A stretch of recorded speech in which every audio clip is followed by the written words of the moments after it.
ಎಲ್ಲರಿಗೂ ನಮಸ್ಕಾರ. ನಾನು ಡಾಕ್ಟರ್ ಜಿತೇಶ್, ನಿಸರ್ಗ ಹಾಸ್ಪಿಟಲ್ ಸಿರ್ಸಿ. ನಮ್ಮ ಭಾರತದಲ್ಲಿ ಆಫ್ಟರ್ ಅನ್ ಏಜ್ ಆಫ್ 50 ಅಂದರೆ 50 ವರ್ಷ ಅಥವಾ 60 ವರ್ಷದ ನಂತರ ಎಲ್ಲರಿಗೂ ಕಾಡುವಂಥ ಒಂದು ಮೇನ್ ಸಮಸ್ಯೆ ಏನು ಅಂತ ಕೇಳಿದರೆ ಸಕ್ಕರೆ ಕಾಯಿಲೆ. ನಮಗೆಲ್ಲರಿಗೂ ಗೊತ್ತು, ನಮ್ಮ ಪ್ರತಿಯೊಂದು ಮನೆಗಳಲ್ಲಿ ಕೂಡ ಒಬ್ಬರು ಅಥವಾ ಇಬ್ಬರಿಗೆ ಈ ಸಮಸ್ಯೆ ಇದ್ದೇ ಇರುತ್ತೆ. ಸೊ ಯೂಶಲಿ ನಾವು ಮೇ ಬಿ ಒಂದು ಅರ್ಲಿ ಏಜಲ್ಲಿ, ಮೇ ಬಿ ಒಂದು 30ಸಲ್ಲಿ 40ಸಲ್ಲೆಲ್ಲ ತುಂಬ ಸ್ಟ್ರೈನ್ ತಗೊಂಡು ತುಂಬ ಕೆಲಸ ಮಾಡಿ ಎಲ್ಲ ಒಂದು ಬಿಸ್ನೆಸ್ಸು ಅಥವಾ ಏನಾದರೂ ಒಂದು ಎಸ್ಟಾಬ್ಲಿಷ್ಮೆಂಟ್ ಮಾಡಿ okay may be at the age of around 45-50 ಆಗುವಾಗ ಒಂದ್ಸಲ ರಿಲ್ಯಾಕ್ಸ್ ಮಾಡುವ, ಲೈಫ್ ಎಂಜಾಯ್ ಮಾಡುವಂಥ ವಿಚಾರ ಮಾಡೋ ತನಕ ನಮಗೆ ಸಕ್ಕರೆ ಕಾಯಿಲೆ ಬಂದಿರುತ್ತೆ. ಮತ್ತು ಡಯಟ್ ರೆಸ್ಟ್ರಿಕ್ಷನ್ಸ್ ಆಯಿತು, ಅದು ಕರೆಕ್ಟಾಗಿ ಮಾಡಲಿಲ್ಲ ಅಂದರೆ ಏನಾಗುತ್ತೆ, ಇನ್ ಫ್ಯೂಚರ್ ನಮ್ಮ life becomes very miserable. Because ನಮಗೆ ಡಯಾಬಿಟಿಕ್ ಕಾಂಪ್ಲಿಕೇಶನ್ಸ್ ಎಲ್ಲ ಸ್ಟಾರ್ಟ್ ಆಗುತ್ತೆ. ಸಿವಿಯರ್ ಪಾದ ಉರಿ ಸ್ಟಾರ್ಟ್ ಆಗ್ಬೋದು, diabetic nephropathy, diabetic neuropathy, diabetic retinopathy, ಈ ಥರ ತುಂಬ ಸಮಸ್ಯೆಗಳು ಸ್ಟಾರ್ಟ್ ಆಗಿಬಿಡುತ್ತೆ. ಸೊ ನಾವು ಎಂಜಾಯ್ ಮಾಡಬೇಕು ಅಂತ ಎಲ್ಲ ಪ್ಲ್ಯಾನ್ ಮಾಡಿರೋ ಟೈಮೆಲ್ಲ ನಮ್ಮದು ಹಾಳಾಗ್ಬಿಡುತ್ತೆ. ನಮಗೆ ಎಂಜಾಯ್ ಮಾಡಲಿಕ್ಕಾಗಲ್ಲ, ತಿರುಗಾಡೋಕ್ಕಾಗಲ್ಲ, ನಮ್ಗೆ ಇಷ್ಟ ಇರುವಂಥ ಆಹಾರ ಸೇವಿಸಲಿಕ್ಕಾಗಲ್ಲ, ಈ ಥರ ಸಮಸ್ಯೆಗಳೆಲ್ಲ ಸ್ಟಾರ್ಟ್ ಆಗುತ್ತೆ. ಸೊ ನಮಗೆ ಗೊತ್ತು, ನಮ್ಮ ಭಾರತದಲ್ಲೇ ಹೈಯೆಸ್ಟ್ ನಂಬರ್ ಆಫ್ ಡಯಾಬಿಟಿಕ್ಸ್ ಇರೋದು ನಮ್ಮ ಭಾರತದಲ್ಲಿ. ಮೇ ಬಿ ನಮ್ಮ ಈಟಿಂಗ್ ಪ್ಯಾಟರ್ನ್ ಅದಕ್ಕೊಂದು ಮುಖ್ಯ ಕಾರಣ ಇರ್ಬೋದು. ಸೊ ಯೂಶಲಿ ನಾವೆಲ್ಲ ಹೇಳೋದೇನು, ಡಯಾಬಿಟಿಸ್ ಬಂದರೆ ಆ ಲೈಫ್ ಲಾಂಗ್ ನಮಗೆ ಈ ಸಮಸ್ಯೆ ಇರುತ್ತೆ, ಆ ಡಯಾಬಿಟಿಕ್ಸಿಂದ ಒಂದು ಕ್ಯೂರ್ ಅಂಥದ್ದು ಇಲ್ಲ ಅಂತ ಹೇಳ್ತೀವಿ, ಎಲ್ಲರಿಗೂ ಗೊತ್ತು. ಬಟ್ ಅದಕ್ಕೆ ನನ್ನ ಹತ್ರ ಕೇಳಿದರೆ ಮುಖ್ಯ ಕಾರಣ ಏನು ಅಂದರೆ we are not ready to change. ನಮ್ಮ ಲೈಫ್ ಸ್ಟೈಲನ್ನು ನಾವು ಚೇಂಜ್ ಮಾಡಲಿಕ್ಕೆ ರೆಡಿ ಇದ್ದರೆ ನಮಗೆ ಈ ಡಯಾಬಿಟಿಸ್ ಏನಿದೆ ಅದನ್ನು ರಿವರ್ಸ್ ಮಾಡ್ಬೋದು. ಸೊ ನಾನು ಈ ವಿಡಿಯೋದಲ್ಲಿ ಡಯಾಬಿಟಿಕ್ ರಿವರ್ಸಲ್ ಮಾಡೋದು ಹೇಗೆ ಆ್ಯಂಡ್ ಅದರ ಬಗ್ಗೆ ಪಬ್ಲಿಷ್ ಆಗಿರುವಂಥ ಮೋಸ್ಟ್ ಫೇಮಸ್ ಆಗಿರುವಂಥ ಒಂದು ಜರ್ನಲ್ ಇದೆ, ಲ್ಯಾನ್ಸೆಟ್, ಅದರಲ್ಲಿ ಪಬ್ಲಿಷ್ ಆಗಿರುವಂಥ ಒಂದು ಸ್ಟಡಿ ಬಗ್ಗೆ ನಿಮ್ಮೊಟ್ಟಿಗೆ ಶೇರ್ ಮಾಡ್ತೇನೆ. ಸೊ ಈಗ ಭಾರತದಲ್ಲಿ ಇಷ್ಟೆಲ್ಲ ಡಯಾಬಿಟಿಸ್, ಸಕ್ಕರೆ ಕಾಯಿಲೆ ಹೆಚ್ಚಾಗಲಿಕ್ಕೆ ಇರೋ ಒಂದು ಮುಖ್ಯ ಕಾರಣ ಏನು ಅಂತ ಕೇಳಿದ್ರೆ ನಮಗೆಲ್ಲ ಗೊತ್ತು, ಒಂದು ನಮ್ಮ ಲೈಫ್ ಸ್ಟೈಲ್. ಬಿಕಾಸ್ ನಾವು ಯೂಶಲಿ ಹೈ ಕಾರ್ಬೋಹೈಡ್ರೇಟ್ ಇರುವಂಥ ಆಹಾರಗಳನ್ನು ಸೇವಿಸ್ತಾ ಇರ್ತೀವಿ. ಯಾವುದೇ ಮನೆಗೆ ಹೋಗಿ ಬೆಳಗ್ಗೆ ತಿಂಡಿ ದೋಸೆ ಇರ್ಬೋದು, ಇಡ್ಲಿ ಇರ್ಬೋದು, ಉಪ್ಪಿಟ್ಟು ಇರ್ಬೋದು, ಚಪಾತಿ ಇರ್ಬೋದು, ಸೊ ಈ ಥರ ಧಾನ್ಯಗಳಿಂದ ಮಾಡಿರುವಂಥ ಆಹಾರವೇ ನಾವು ಬೆಳಗ್ಗೆ ತಿಂತೀವಿ. ಅಟ್ ದ ಸೇಮ್ ಟೈಮ್ ನಾವು ಮಧ್ಯಾಹ್ನ ನೋಡಿದರೂ ಕೂಡ ಅದೇ ಥರ ಅನ್ನ, ಜೋಳ, ರಾಗಿ, ಗೋಧಿ ಇದರಿಂದ ಮಾಡಿರುವಂಥ ಆಹಾರಗಳೇ ನಾವು ಮಧ್ಯಾಹ್ನ ತಗೊಳ್ತೀವಿ. ಆ್ಯಂಡ್ ರಾತ್ರಿ ಕೂಡ ಅದೇ ಥರ ಆಹಾರಗಳೇ ನಾವು ಸೇವಿಸ್ತೀವಿ. ಸೊ ಯೂಶಲಿ ಇಷ್ಟೆಲ್ಲ ಹೈ ಕಾರ್ಬೋಹೈಡ್ರೇಟ್ ಇರುವಂಥ ಆಹಾರಗಳು ನಾವು ಕಂಟಿನ್ಯೂಸ್ಲಿ ಸೇವಿಸುವಾಗ ಏನಾಗುತ್ತೆ, ನಮ್ಮ ಬಾಡಿಯಲ್ಲಿ ಅಷ್ಟೇ ಇನ್ಸುಲಿನ್ ಪ್ರೊಡಕ್ಷನ್ ಜಾಸ್ತಿ ಆಗುತ್ತೆ.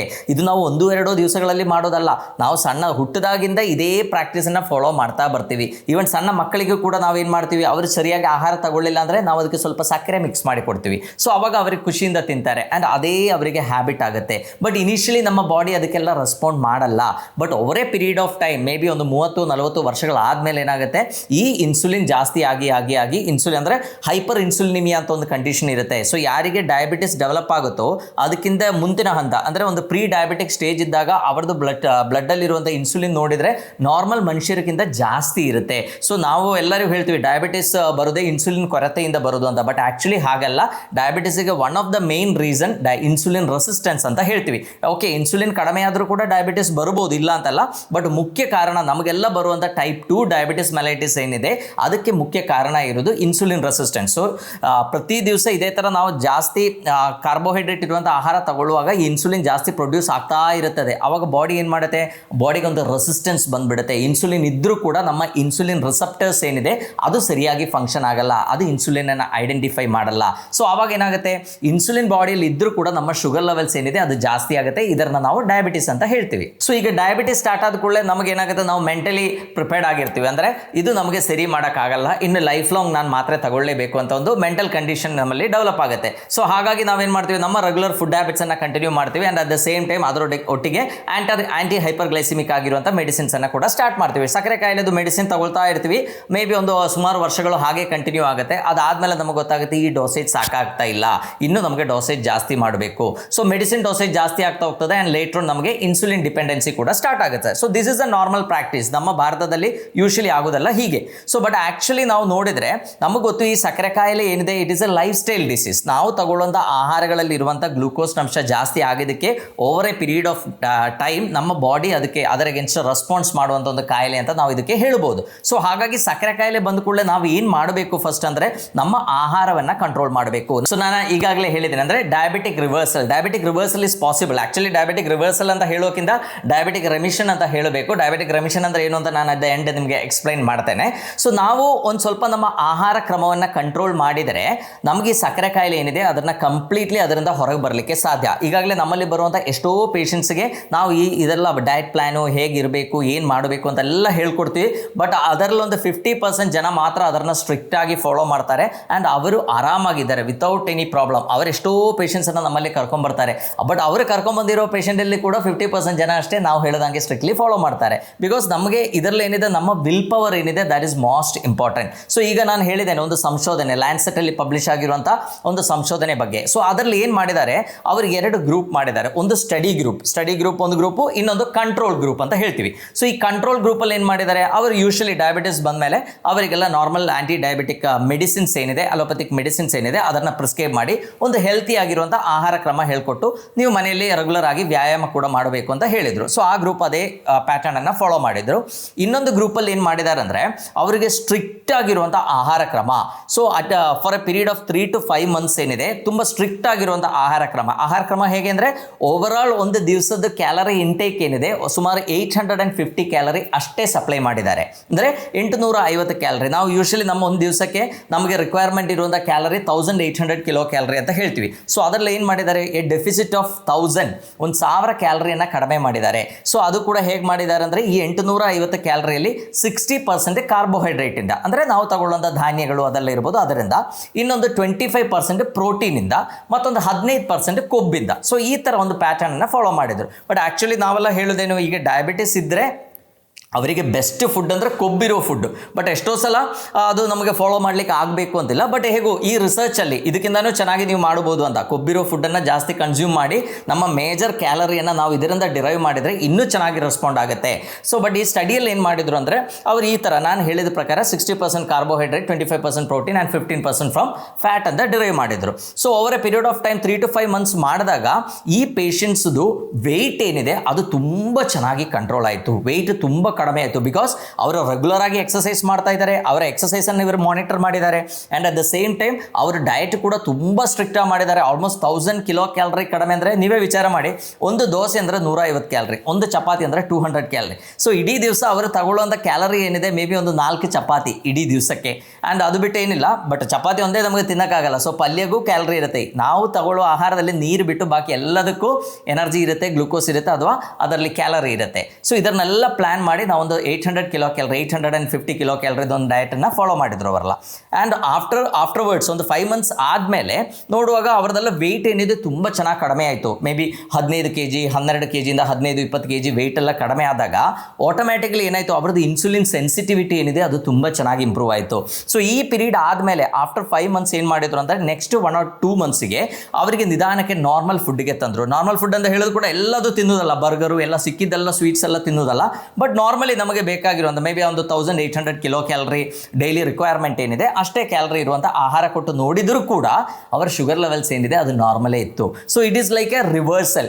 ನಾವು ಈ ರಿವರ್ಸಲ್ ಅಂತ ಹೇಳೋಕ್ಕಿಂತ ನಾನು ಫಸ್ಟ್ ಹೇಳಿದ್ದೇನೆ ರೆಮಿಷನ್ ಅಂತ ಹೇಳೋದು ಒಳ್ಳೆಯದು. ಬಿಕಾಸ್ ಇದಾದಮೇಲೆ ಅವರು ಪುನಃ ಮೊದಲು ತಿಂದಂಗೆ ಎಲ್ಲದು ಸರಿಯಾಗಿ ತಿಂದ್ಬಿಟ್ರೆ ಏನಾಗುತ್ತೆ, ಅವ್ರದ್ದು ವೆಯ್ಟ್ ಮತ್ತೆ ಜಾಸ್ತಿ ಆಗುತ್ತೆ, ಅವರಿಗೆ ಇನ್ಸುಲಿನ್ ರೆಸಿಸ್ಟೆನ್ಸ್ ಇರುತ್ತೆ ಆಲ್ರೆಡಿ. ಸೊ ಅವರಿಗೆ ಮತ್ತು ಸಕ್ಕರೆ ಕಾಯಿಲೆ ಬರುವಂಥ ಸಾಧ್ಯತೆ ಇದೆ. ಸೊ ಇನಿಷಿಯಲ್ ಫೇಸ್ ಏನಿದೆ, 5 ತಿಂಗಳದ್ದು ಇನಿಷಿಯಲ್ ಫೇಸ್ ಏನಿದೆ that is a most important face ಅಂತ ನಾವು ಹೇಳ್ತೀವಿ. ಸೊ ಯಾರೇ ಈಗ ಡಯಾಬಿಟಿಸ್ ಡೆವಲಪ್ ಆಗಿದೆ ಅಂತಿದ್ರೆ ಅವರು ಫಸ್ಟ್ ಏನು ಮಾಡಬೇಕು, they should go for a very strict weight reduction plan. ಒಂದು 15 kg ತೂಕವನ್ನು ಇಳಿಸಿ ನೋಡಿ. ಈಗ ಆಲ್ರೆಡಿ ಪೇಷಂಟ್ ಸಕ್ಕರೆ ಕಾಯಿಲೆ ತುಂಬ ಜಾಸ್ತಿಯಾಗಿ ಆಲ್ರೆಡಿ ಅಂಡರ್ ವೆಯ್ಟ್ ಇದ್ದಾರೆ, ವೆಯ್ಟ್ ಎಲ್ಲ ಲಾಸ್ ಆಗಿದೆ, ಮಸಿಲ್ ಲಾಸ್ ಆಗಿದೆ, ಅವರಿದು ಮಾಡೋಕ್ಕೆ ಹೋಗಬಾರ್ದು. ಅವರು ಒಂದ್ಸಲ ಸ್ಟೆಬಿಲೈಸ್ ಮಾಡಿದ ಮೇಲೆ ಮಾತ್ರ ಈ ನಾನೀಗ ಹೇಳಿರೋದು ಮಾಡಬೇಕು. ಬಟ್ ಯೂಶಲಿ ಡಯಾಬಿಟಿಸ್ ಇರುವಾಗ ನಮಗೊಂದು ಒಬೇಸಿಟಿ ಇರುತ್ತೆ, ಒಂದು ಸೆಂಟ್ರಲ್ ಒಬೇಸಿಟಿ ಇರುತ್ತೆ, ಬೊಜ್ಜು ಜಾಸ್ತಿ ಇರುತ್ತೆ. ಸೊ ಅಂಥವ್ರು ಈ ಪ್ಲಾನನ್ನು ನೀವು ಮಾಡಿ ನೋಡಬೇಕು. ಒಂದು 5 ತಿಂಗಳ ಸ್ಟ್ರಿಕ್ಟ್ ಆಗಿರುವಂಥ ಡಯಟ್ ಪ್ಲಾನನ್ನು ಫಾಲೋ ಮಾಡಿ ಒಂದು 15 kg ತೂಕ ಇಳಿಸಿ, ಅದಾದಮೇಲೆ ಒಂದು ಒಳ್ಳೆ ಬ್ಯಾಲೆನ್ಸ್ಡ್ ಡಯಟನ್ನು ಫಾಲೋ ಮಾಡಿ, ಅದರೊಟ್ಟಿಗೆ ಸ್ವಲ್ಪ ಎಕ್ಸಸೈಸ್ ಮಾಡಿ ನಮ್ಮ ಲೈಫ್ ಲಾಂಗ್ ಯಾವುದೇ ಮೆಡಿಸಿನ್ಸ್ ಇಲ್ಲದೆ ಆರಾಮಾಗಿ ನಮ್ಮ ಸಕ್ಕರೆ ಕಾಯಿಲೆಯಿಂದ ಹೊರಗೆ ಬರಲಿಕ್ಕೆ ಸಾಧ್ಯ. ಸೊ ಅದಕ್ಕೆ ನಾನು ಹೇಳಿದ್ದೇನೆ ರೆಮಿಷನ್ ಅಂತ. ಅಂದರೆ ನಾವು ಮತ್ತು ಎಲ್ಲ ಹಫಜಾಡ್ ಅಂದರೆ ಎಲ್ಲ ಸಿಕ್ಕಿದ್ದೆಲ್ಲ ತಿನ್ನೋದು, ತುಂಬ ಸಕ್ಕರೆ ಇರುವಂಥ ಆಹಾರ ತಗೊಳ್ಳೋದು, ತುಂಬ ಸ್ವೀಟ್ಸು ತಗೊಳ್ಳೋದು, ಅಥವಾ ಬರ್ಗರ್ ಇದೆಲ್ಲ ತಗೊಳ್ಳಿಕ್ಕೆ ಸ್ಟಾರ್ಟ್ ಮಾಡಿದ್ರೆ ಪುನಃ ಬರ್ಬೋದು. ಅದು ಯಾರಿಗೆ ಬೇಕಾದರೂ ಬರ್ಬೋದು. ಈಗ ನಮ್ಮಲ್ಲಿ ಬರೋ ಕೆಲವು ಬ್ಯಾಕ್ ಪೇನ್ ಪೇಷಂಟ್ಸ್ ಕೇಳ್ತಾರೆ, ಡಿಸ್ಕ್ ಬಲ್ಜ್ ಬಲ್ಜ್ ಎಲ್ಲ ಆರಾಮಾಗಿ ಅವರಿಗೆ ಪೇನ್ ಎಲ್ಲ ಕಡಿಮೆ ಆದಮೇಲೆ ಸರ್ ಇನ್ನು ನನಗೆ ಲೈಫಲ್ಲಿ ಡಿಸ್ಕ್ ಬಲ್ಜ್ ಬರೋದೇ ಇಲ್ಲ ಅಲ್ವಾ, ನಮಗೆ ಗ್ಯಾರಂಟಿ ಇಲ್ಲ ನಮಗೆ ಡಿಸ್ಕ್ ಬಲ್ಜ್ ಬರುತ್ತಾ ಇಲ್ವಾ ಅಂತ. ಬಿಕಾಸ್ ಒಂದು ಇಂಜುರಿ ಆದಾಗ ಬರುವಂಥ ಸಾಧ್ಯತೆ ನಮಗಿದೆ. ಎಲ್ಲ ಕಾಯಿಲೆಗಳಿಗೂ ಅದೇ ಥರ ರಿಸ್ಕ್ ಇದ್ದೇ ಇರುತ್ತೆ. ಸೊ ಸಕ್ಕರೆ ಕಾಯಿಲೆ ಇಲ್ಲದೆ ಇರೋರಿಗೆ ಕೂಡ ಅವರು ತುಂಬ ಹೈ ಕ್ಯಾಲರಿ ಇರುವಂಥ ಆಹಾರಗಳು, ತುಂಬ ಸಾಫ್ಟ್ ಡ್ರಿಂಕ್ಸ್ ಇದೆಲ್ಲ ತಗೊಂಡಾಗ ಅವರಿಗೆ ಸಕ್ಕರೆ ಕಾಯಿಲೆ ಬರುವಂಥ ಸಾಧ್ಯತೆ ಇದೆ. ಸೊ ಅದೇ ರಿಸ್ಕ್ ಏನಿದೆ ಈ ಗ್ರೂಪಲ್ಲಿ ಕೂಡ ಇದೆ. ಸೊ ಹಾಗಾಗಿ ನಾವೇನು ಮಾಡಬೇಕು, ನಮ್ಮ ಆಹಾರವನ್ನು ಸ್ಟ್ರಿಕ್ಟ್ಲಿ ಕಂಟ್ರೋಲ್ ಮಾಡಬೇಕು. ಸೊ ಇನ್ನೂ ಚೆನ್ನಾಗಿ ನಮಗೆ ಮಾಡಬೇಕು ಅಂದರೆ even you can follow keto diet. ಇನ್ನು ಫಾಸ್ಟಾಗಿ ನಮಗೆ ವೆಯ್ಟ್ ರಿಡಕ್ಷನ್ ಮಾಡಲಿಕ್ಕೆ keto diet is one of the best. Because ಕೊಬ್ಬು ಜಾಸ್ತಿ ಇರುವಂಥ ಆಹಾರ ತಗೊಂಡಾಗ ನಮಗೆ ಅಷ್ಟೊಂದು ಇನ್ಸುಲಿನ್ ಡಿಪೆಂಡೆನ್ಸಿ ಇರಲ್ಲ. ಸೊ ನೀವು ಹೈ ಫ್ಯಾಟ್ ಇರುವಂಥ ಫುಡ್ ತಗೊಂಡು ನಿಮ್ಮ ಸೀರಮ್ ಇನ್ಸುಲಿನ್ ಲೆವೆಲ್ಸ್ ನೀವು ಚೆಕ್ ಮಾಡಿ ನೋಡಿ, ಇದು ಆಲ್ಮೋಸ್ಟ್ ನಾರ್ಮಲ್ ಇರುತ್ತೆ. ಬಟ್ ಹೈ ಕಾರ್ಬೋಹೈಡ್ರೇಟ್ ಇರುವಂಥ ಆಹಾರಗಳು ಅಂದರೆ ಧಾನ್ಯಗಳು ಇರ್ಬೋದು, ಸ್ವೀಟ್ಸ್ ಇರ್ಬೋದು, ದೋಸೆ, ಇಡ್ಲಿ, ವಡ ಇದೆಲ್ಲ ತಿನ್ಕೊಂಡು ನೀವು ಹೋಗಿ ಸೀರಮ್ ಇನ್ಸುಲಿನ್ ಚೆಕ್ ಮಾಡಿ ನೋಡಿ, ಸೀರಮ್ ಇನ್ಸುಲಿನ್ ಲೆವೆಲ್ಸ್ ತುಂಬ ಜಾಸ್ತಿ ಇರುತ್ತೆ. ಇನ್ನು ಪ್ರೋಟೀನ್ ಜಾಸ್ತಿ ಇರುವಂಥ ಆಹಾರ ತಗೊಂಡು ಸೀರಮ್ ಇನ್ಸುಲಿನ್ ಚೆಕ್ ಮಾಡಿ ನೋಡಿ, ಅದು ಇದರ ಮಧ್ಯದಲ್ಲಿ ಇರುತ್ತೆ. ಅಂದರೆ ಹೈ ಇನ್ಸುಲಿನ್ ಕಾರ್ಬೋಹೈಡ್ರೇಟ್ ತಗೊಂಡಾಗ, ಪ್ರೋಟೀನ್ ತಗೊಂಡಾಗ, ಇನ್ ಬಿಟ್ವೀನ್ ಲೋ ಇನ್ಸುಲಿನ್ ಇರೋದು ನಮ್ಮ ಹೈ ಫ್ಯಾಟ್ ಫುಡ್ ತಗೊಂಡಾಗ. ಸೊ ಒಳ್ಳೆ ಹೆಲ್ತಿ ಫ್ಯಾಟ್ ಏನಿದೆ ಡಯಾಬಿಟಿಕ್ ಪೇಷಂಟ್ಸಿಗೆ one of the best food ಅಂತ ನಾವು ಹೇಳ್ಬೋದು. ಸೊ ಹೆಲ್ತಿ ಫ್ಯಾಟ್ ಅಂದರೆ ಏನು, ನಟ್ಸ್ ಇರ್ಬೋದು, ಸೀಡ್ಸ್ ಇರ್ಬೋದು, ಮಿಲ್ಕ್ ಪ್ರಾಡಕ್ಟ್ಸ್, ಪನೀರ್ ಇರ್ಬೋದು, ಮೊಸರು ಇರ್ಬೋದು, ನಾನ್ ವೆಜಿಟೇರಿಯನ್ಸ್ ಆದರೆ ಫಿಶ್ ಇರ್ಬೋದು, ಮೊಟ್ಟೆ ಇರ್ಬೋದು, ನಾನ್ ವೆಜಿಟೇರಿಯನ್ ಮೀಟ್ ಇರ್ಬೋದು, ಇದರಲ್ಲೆಲ್ಲ ಒಳ್ಳೆ ಕೊಬ್ಬು ಇದೆ. ಅಟ್ ದ ಸೇಮ್ ಟೈಮ್ ಚೆನ್ನಾಗಿ ಪ್ರೋಟೀನ್ ಕೂಡ ಇರುತ್ತೆ. ಸೊ ಈ ಥರ ಆಹಾರಗಳನ್ನು ನಾವು ಜಾಸ್ತಿ ಸೇವಿಸಬೇಕು. ಅದರೊಟ್ಟಿಗೆ ತುಂಬ ನಾರಿನಂಶ ಇರುವಂಥ ಆಹಾರಗಳನ್ನು ಕೂಡ ನಾವು ಸೇವಿಸಬೇಕು. ಯಾಕೆಂದರೆ ನಾರಿನಂಶ ಇರುವಂಥ ಆಹಾರಗಳು ನಾವು ಸೇವಿಸಿದ್ರೆ ಮಾತ್ರ ನಮಗೆ ಬೇಗ ಸೆಟೈಟಿ ಆಗುತ್ತೆ, ನಮ್ಮ ಬವಲ್ ಕ್ಲೀನ್ ಆಗಲಿಕ್ಕೆ ಅದು ತುಂಬ ಹೆಲ್ಪ್ ಆಗುತ್ತೆ, ನಮ್ಮ ಹೊಟ್ಟೆಯಲ್ಲಿರುವಂಥ ಒಳ್ಳೆ ಬ್ಯಾಕ್ಟೀರಿಯಾಗಳು ಬದುಕಲಿಕ್ಕೆ ಇರುವಂಥ ಒಂದು ಒಳ್ಳೆ ವಾತಾವರಣ ಕ್ರಿಯೇಟ್ ಆಗುತ್ತೆ, ನಮ್ಮ ಗ್ಯಾಸ್ಟ್ರಿಕ್ ಎಂಟಿಂಗ್ ಟೈಮ್ ಡಿಲೇ ಆಗೋದಕ್ಕೆ ನಮಗೆ ಶುಗರ್ ಸಡನ್ ಆಗಿ ಶೂಟ್ ಆಗೋದಿಲ್ಲ, and at the same time ನಮಗೆ ಹಸಿವು ಕೂಡ ಆಗೋದೇ ಇಲ್ಲ. ಸೊ ಇಷ್ಟೆಲ್ಲ ಬೆನಿಫಿಟ್ ಇದೆ. ಆ್ಯಂಡ್ ನಮಗೆ ಗೊತ್ತು ನಮ್ಮ ಕೊಲೆಸ್ಟ್ರಾಲ್ ಕಡಿಮೆ ಮಾಡಲಿಕ್ಕೂ ಕೂಡ ಈ ಫೈಬರ್ ಇರುವಂಥ ಆಹಾರಗಳು ತುಂಬ ಒಳ್ಳೆಯದು. ಯಾಕೆಂದರೆ ನಮ್ಮ ಬೊಜ್ಜು ಜಾಸ್ತಿ ಆಗುವಾಗಲೇ ನಮಗೆ ಇನ್ಸುಲಿನ್ ರೆಸಿಸ್ಟೆನ್ಸಸ್ ಜಾಸ್ತಿ ಆಗುತ್ತೆ. ಸೊ ಇನ್ಸುಲಿನ್ ರೆಸಿಸ್ಟೆನ್ಸ್ಗೂ ನಿಮ್ಮ ವೆಯ್ಟ್ಗೂ ಡೈರೆಕ್ಟ್ ಲಿಂಕ್ ಇದೆ. ಸೊ ಬಟ್ ನೀವು ಕೇಳ್ಬೋದು, ಹಾಗಿದ್ರೆ ದಪ್ಪಗಿರೋರಿಗೆಲ್ಲ ಇದು ಬೇಕಲ್ಲ, ಹಾಗಿದ್ರೆ ಸಕ್ಕರೆ ಕಾಯಿಲೆ ಬರಬೇಕಲ್ಲ ಅಂತ ಕೇಳ್ಬೋದು. ಬಟ್ ಅದಕ್ಕೂ ಕೂಡ ಎಕ್ಸ್ಪ್ಲನೇಷನ್ ಇದೆ. ಅಂದರೆ ಈಗ ಫ್ಯಾಟಲ್ಲಿ ಕೂಡ ಎರಡು ಟೈಪ್ ಫ್ಯಾಟ್ ಇದೆ mainly. One is subcutaneous fat ಅಂತ ಹೇಳ್ತೀವಿ, ಅಂದರೆ ನಮ್ಮ ಚರ್ಮದ ಕೆಳಗೆ ಡೆಪಾಸಿಟ್ ಆಗುವಂಥ ಕೊಬ್ಬೇನಿದೆ ಅದು ಅಷ್ಟೊಂದು ಹಾರ್ಮ್ಫುಲ್ ಅಲ್ಲ. ನೀವು ನೋಡಿರ್ಬೋದು ಎಷ್ಟೋ ವಯಸ್ಸಾದವರು ತುಂಬ ದಪ್ಪಗಿರ್ತಾರೆ, ವಯಸ್ಸು ಎಷ್ಟು ಅಂತ ಕೇಳುವಾಗ 98, 99, ಅವರಿಗೆ ಏನು ಕಾಯಿಲೆಗಳು ಇರಲ್ಲ. ಸೊ ಈ ಸಬ್ಕ್ಯೂಟೇನಿಯಸ್ ಫ್ಯಾಟ್ ಏನಿದೆ ಅಷ್ಟು ಸಮಸ್ಯೆ ಕೊಡಬೇಕು ಅಂತಿಲ್ಲ. But at the same time ನಮ್ಮ ವಿಸರಲ್ ಫ್ಯಾಟ್ ಏನಿದೆ that is a most dangerous one. ಅಂದರೆ ನಮ್ಮ ಒಳಗಡೆ ಇರುವಂಥ ಆರ್ಗನ್ಸ್ ಏನಿದೆ ಆ ಆರ್ಗನ್ಸಲ್ಲಿ ಡೆಪಾಸಿಟ್ ಆಗುವಂಥದ್ದು, ಅಂದರೆ ಲಿವರ್ ಇರ್ಬೋದು, ಪ್ಯಾನ್ಕ್ರಿಯಾಸ್ ಇರ್ಬೋದು, ಬಾಕಿ ಇರುವಂಥ ನಮ್ಮ ಅಂಗಗಳೇನಿದೆ ಅದರಲ್ಲಿ ಡೆಪಾಸಿಟ್ ಆಗುವಂಥ ಕೊಬ್ಬೇನಿದೆ that is a most dangerous ಕೊಬ್ಬು ಅಂತ ನಾವು ಹೇಳ್ಬೋದು. ಸೊ ಯೂಶಲಿ ಈ ಥರ ಡಯಟ್ ಪ್ಯಾಟರ್ನ್ ನಾನೀಗ ಹೇಳಿರುವ ಸ್ಟಡೀಸಲ್ಲೆಲ್ಲ ಆ ಡಯಟ್ ಪ್ಯಾಟರ್ನ್ ಫಾಲೋ ಮಾಡಿದಾಗ ಏನಾಯಿತು, ನಮ್ಮ ಲಿವರಲ್ಲಿ ಇರುವಂಥ ಕೊಬ್ಬೇನಿದೆ ಅದು ಕಡಿಮೆ ಆಗ್ತಾ ಬಂತು, ನಮ್ಮ ಪ್ಯಾನ್ಕ್ರಿಯಾಸಲ್ಲಿ ಇರುವಂಥ ಕೊಬ್ಬಿನ ಅಂಶ ಏನಿದೆ ಅದು ಕಡಿಮೆ ಆಗ್ತಾ ಬಂತು. ಅವಾಗ ಏನಾಯಿತು, ಇನ್ಸುಲಿನ್ ರೆಸಿಸ್ಟೆನ್ಸ್ ಏನಿದೆ ತುಂಬ ಚೆನ್ನಾಗಿ ಇಂಪ್ರೂವ್ ಆಯಿತು, ಪೇಷಂಟ್ಸ್ಗೆ ಡಯಾಬಿಟಿಸಿಂದ ಹೊರಗೆ ಬರಲಿಕ್ಕಾಯಿತು. But at the same time ನಾವು ಕೆಲವರು ನಾವು ನೋಡ್ತೀವಿ ಅವರು ಸಪೂರಕ್ಕೆ ಇರ್ತಾರೆ, ಅಷ್ಟೊಂದು ವೆಯ್ಟ್ ಏನು ಇರಬೇಕು ಅಂತಿಲ್ಲ, but at the same time ಅವರಿಗೆ ವಿಸರಲ್ ಫ್ಯಾಟ್ ತುಂಬ ಜಾಸ್ತಿ ಇರುತ್ತೆ. ಬಟ್ ಎಷ್ಟೋ ಜನರಲ್ಲಿ ನಾನು ಇಷ್ಟೆಲ್ಲ ಹೇಳಿದ್ರು ಕೂಡ ಜೆನೆಟಿಕ್ ಫ್ಯಾಕ್ಟರ್ ಸ್ಟ್ರಾಂಗ್ ಆಗಿರೋರಲ್ಲಿ ಸಮಸ್ಯೆಗಳಿರ್ಬೋದು, ಬಟ್ ಅದೆಲ್ಲದರಲ್ಲೂ ಎಕ್ಸೆಪ್ಷನ್ಸ್ ಇದೆ. ಬಟ್ ನಮಗೀಗ 100 ಪೇಷಂಟ್ಸ್ ನೋಡಿದರೆ ಮೇ ಬಿ ಆ ಸಮಸ್ಯೆ ಇರೋರು ಒಂದು 10 ಜನ ಇರ್ಬೋದು, ರಿಮೈನಿಂಗ್ 90% ಜನರಿಗೂ ಕೂಡ ಈ ಇನ್ಸುಲಿನ್ ರೆಸಿಸ್ಟೆನ್ಸ್ ಈ ಸಮಸ್ಯೆಯಿಂದಾನೇ ಸಕ್ಕರೆ ಕಾಯಿಲೆ ಬಂದಿರುತ್ತೆ. ಆ್ಯಂಡ್ ಈ ಲ್ಯಾನ್ಸೆಟ್ ಸ್ಟಡಿ ಮಾಡಿದಾಗ ಕೂಡ ಆ ಸ್ಟಡಿ ಗ್ರೂಪ್ ಏನಿತ್ತು ಅದರಲ್ಲಿ 46 ಮೆಂಬರ್ಸ್ಗೂ ಡಯಾಬಿಟಿಕ್ ರಿವರ್ಸಲ್ ಆಯಿತು. ಇನ್ನು ಇವರಿಗೆ ಡಯಾಬಿಟಿಸಿಂದ ಹೊರಗೆ ಬರಲಿಕ್ಕೆ ಆಯಿತು ಅಂತ ಒಂದೇ ಅಲ್ಲ, ಅವರದ್ದು ಹೆಲ್ತ್ ಏನಿದೆ ಅದು ತುಂಬ ಚೆನ್ನಾಗಿ ಇಂಪ್ರೂವ್ ಆಯಿತು. ಬಿಕಾಸ್ ಕ್ಯಾಲರಿ ರೆಸ್ಟ್ರಿಕ್ಟೆಡ್ ಡಯಟ್ ಇದೆ, but at the same time ಅವರ ಬಾಡಿಗೆ ಬೇಕಾಗಿರುವಂಥ ಎಲ್ಲ ಮೈಕ್ರೋ ನ್ಯೂಟ್ರಿಯನ್ಸ್, ಅದು ಮಿನರಲ್ಸ್ ಇರ್ಬೋದು, ವೈಟಮಿನ್ಸ್ ಇರ್ಬೋದು, ಅದೆಲ್ಲ ಸಫಿಷಿಯೆಂಟ್ ಆಗಿ ಸಿಕ್ತು. ಸೊ ಅವರ ಹೆಲ್ತ್ ತುಂಬ ಚೆನ್ನಾಗಿ ಇಂಪ್ರೂವ್ ಆಯಿತು. ಒಳ್ಳೆ ವರ್ಕೌಟ್ ಮಾಡ್ತಾ ಇದ್ದಿದ್ದಕ್ಕೆ ಮಸಿಲ್ ಬಲ್ಕ್ ಇಂಪ್ರೂವ್ ಆಯಿತು. ಸೊ ನಮಗೆ ಆಫ್ಟರ್ ಅನ್ ಏಜ್ ಆಫ್ 50-60 ನಮ್ಮ ಲಾಂಗಿವಿಟಿ, ನಮ್ಮ ಲೈಫು, ನಮ್ಮ ಡಿಪೆಂಡೆನ್ಸಿ ಎಲ್ಲ ಕಡಿಮೆ ಆಗಬೇಕು, ಲೈಫ್ ಕ್ವಾಲಿಟಿ ಇಂಪ್ರೂವ್ ಆಗಬೇಕು ಅಂದರೆ ಮಸಿಲ್ಸ್ ಚೆನ್ನಾಗಿರಬೇಕು. ಸೊ ನಾವು ಈಗ ಒಂದು ಸಕ್ಕರೆ ಕಾಯಿಲೆ ಡೆವಲಪ್ ಆಯಿತು ಅಂತ ಹೇಳಿದ ಕೂಡಲೇ ತುಂಬ ಬೇಜಾರಲ್ಲಿ ಇರುವಂಥ ಅಗತ್ಯ ಏನಿಲ್ಲ. ನಾವು ಏನು ಮಾಡಬೇಕು, ಚೆನ್ನಾಗಿ ಎಕ್ಸಸೈಸ್ ಮಾಡಬೇಕು. ಅಟ್ಲೀಸ್ಟ್ ಫಾರ್ ನೆಕ್ಸ್ಟ್ 6 ಮಂತ್ಸ್ ಒಂದು ಟಾರ್ಗೆಟ್ ಇಟ್ಕೊಳ್ಳಿ. 6 ಮಂತ್ಸ್ ಏನಿದೆ ವೆರಿ ಸ್ಟ್ರಿಕ್ಟ್ ಡಯಟ್, ಒಳ್ಳೆ ನಾರಿನಂಶ ಇರುವಂಥ ಆಹಾರಗಳು, ಅಂದರೆ ಮ್ಯಾಕ್ಸಿಮಮ್ ತರಕಾರಿಗಳನ್ನು ಸೇವಿಸೋದು. ಹಣ್ಣು ಕೂಡ ಜಾಸ್ತಿ ತಿನ್ನಬೇಕು ಅಂತ ನಾನು ಹೇಳಲ್ಲ, ಮಾಡ್ರೇಷನಲ್ಲಿ ಅಷ್ಟೇ ಹಣ್ಣು ತಗೊಳ್ಳಿ, ಚೆನ್ನಾಗಿ ತರಕಾರಿಗಳನ್ನು ತಗೊಳ್ಳಿ, ಚೆನ್ನಾಗಿ ನಟ್ಸ್ ಇರ್ಬೋದು, ಸೀಡ್ಸ್ ಇರ್ಬೋದು, ಪ್ರೋಟೀನ್ ಇರುವಂಥ ಆಹಾರಗಳು, ಒಳ್ಳೆ ಕೊಬ್ಬಿರುವಂಥ ಆಹಾರಗಳಿರ್ಬೋದು, ಇದೆಲ್ಲ ಇನ್ಕ್ಲೂಡ್ ಮಾಡಿ ನೀವು ಡಯಟನ್ನು ಪ್ಲಾನ್ ಮಾಡಿ. ಈಗ ಬ್ರೇಕ್ಫಾಸ್ಟ್ ಏನಿದೆ ಒಂದು double omelette with lot of vegetables, ಒಂದು ಸ್ವಲ್ಪ ಯೋಗರ್ಟ್ ತಗೋಬೋದು, ಸೀಡ್ಸ್ ತಗೋಬೋದು, ಸ್ವಲ್ಪ ನಟ್ಸ್ ತಗೋಬೋದು. ಈ ಥರ ಒಂದು ಬ್ರೇಕ್ಫಾಸ್ಟನ್ನು ಪ್ಲಾನ್ ಮಾಡಿ ಆ್ಯಂಡ್ ರೆಸ್ಟ್ರಿಕ್ಟ್ ಇಟ್. ಅಂದರೆ ಈಗ 2 ಮೊಟ್ಟೆ ಅಂದರೆ ಬರೀ 130 ಕ್ಯಾಲರಿ ಅಷ್ಟೇ ಇರುತ್ತೆ. ಸೊ ಎಲ್ಲ ಸೇರಿ ನಿಮ್ಮ ಬ್ರೇಕ್ಫಾಸ್ಟ್ ಒಂದು 300 ಕ್ಯಾಲರಿಗೆ ರೆಸ್ಟ್ರಿಕ್ಟ್ ಮಾಡಿ, ಮಧ್ಯಾಹ್ನ ಊಟ ಏನಿದೆ ಅದನ್ನು ಕೂಡ ಒಂದು 300 ಕ್ಯಾಲರಿಗೆ ರೆಸ್ಟ್ರಿಕ್ಟ್ ಮಾಡಿ, ರಾತ್ರಿ ಫುಡ್ ಏನಿದೆ ಒಂದು ಸೂಪು, ವೆಜಿಟೇಬಲ್ಸು ಈ ಥರ ಪ್ಲಾನ್ ಮಾಡಿಕೊಂಡು ಒಂದು 200 ಕ್ಯಾಲರೀಸಿಗೆ ಅಥವಾ 300 ಕ್ಯಾಲರೀಸಿಗೆ ರೆಸ್ಟ್ರಿಕ್ಟ್ ಮಾಡಿ. ಎಲ್ಲ ಸೇರಿದ್ರು ಕೂಡ 1000 ಕ್ಯಾಲರಿ ಒಳಗೆ ರೆಸ್ಟ್ರಿಕ್ಟ್ ಆಗುತ್ತೆ. ಆ್ಯಂಡ್ ನಮಗೆ ಹಸಿವೇನು ಆಗಲ್ಲ. ಈಗ ನನ್ನ ನನ್ನಲ್ಲಿ ಬರುವಂಥ ಎಷ್ಟೋ ಪೇಷಂಟ್ಸ್ಗೆ ನಾವು ಈ ಥರ ಡಯಟ್ ಪ್ಯಾಟರ್ನ್ ಹೇಳ್ಕೊಟ್ಟು ಅವರು ಮಾಡಿದಾಗ ಅವರಿಗೆ ನಮಗೆ ಕೆಲವು ಸಲ ಹೆದರಿಕೆ ಆಗುತ್ತೆ. ಅಂದರೆ ಬಿಕಾಸ್ ಇಲ್ಲಿ ಎಲ್ಲ ಜನ ಅನ್ನ ತಿನ್ನಲಿಲ್ಲ ಅಂದರೆ ನಾವು ಸತ್ತೋಗ್ತೀವಿ ಅಂತ ಕನ್ಸೆಪ್ಟ್ ಇರೋರು. ಸೊ ಅವರು ಹೇಗಿದ್ದೀರಾ, ನೀವು ಓಕೆ ಇದ್ದೀರಾ? ಇಲ್ಲ ಸರ್, ನಾನು ತುಂಬ ಎನರ್ಜೆಟಿಕ್ ಆಗಿದ್ದೇನೆ. ನಂದು HbA1c ನೋಡುವಾಗ ನಮಗೆ ಆಶ್ಚರ್ಯ ಆಗುತ್ತೆ. ಅಷ್ಟೊತ್ತು 9-10 HbA1c ಇದ್ದವ್ರದ್ದು ಈಗ 5.5 5.4 HbA1cಗೆ ಬಂದಿದೆ. ಸೊ ಅವರು ತುಂಬ ಸ್ಟ್ರಿಕ್ಟಾಗಿ ಫಾಲೋ ಮಾಡ್ತಾರೆ. ಸೊ ಅವರಿಗೆ ಅದೊಂದು ಎಕ್ಸ್ಪೀರಿಯನ್ಸ್ ಆಗಿದ್ದಕ್ಕೆ ಇನ್ನು ಅವರು ಶುಗರ್ ಜಾಸ್ತಿ ಆಗಲಿಕ್ಕೆ ಕೊಡಲ್ಲ. ಅವರು ತುಂಬ ಕಂಟ್ರೋಲ್ಡ್ ಆಗಿದ್ದಾರೆ.